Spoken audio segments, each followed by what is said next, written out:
លោកឧត្តមសេនីយ៍តូហ៊ូតសុធីស្នងការនគរបាលខេត្តអញ្ជើញចូលរួមកិច្ចប្រជុំផ្សព្វផ្សាយច្បាប់ស្តីពីការប្រឆាំងការឆបោកតាមប្រព័ន្ធបច្ចេកវិទ្យា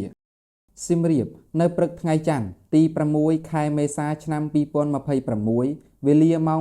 8:30 នាទីនៅសាលប្រជុំរដ្ឋបាលខេត្តដោយអនុវត្តតាមអនុសាសន៍ណែនាំដ៏ខ្ពង់ខ្ពស់របស់ឯកឧត្តមនាយឧត្តមសេនីយ៍សថេតអគ្គស្នងការនគរបាលជាតិលោកឧត្តមសេនីយ៍តូហ៊ូតសុធី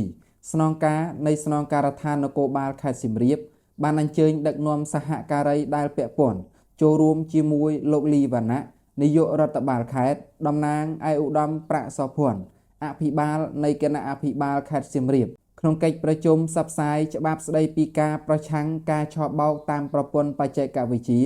តាមប្រព័ន្ធបញ្ជូនរូបភាពនិងសំឡេង Zoom ក្រោមអធិបតីភាពដ៏ខ្ពង់ខ្ពស់ឯកឧត្តមសន្តិបណ្ឌិតឆៃស៊ីណារិទ្ធទេសរដ្ឋមន្ត្រីទទួលបន្ទុកបេសកកម្មពិសេសអនុប្រធានប្រចាំការនិងជាប្រធានលេខាធិការដ្ឋានកបឆប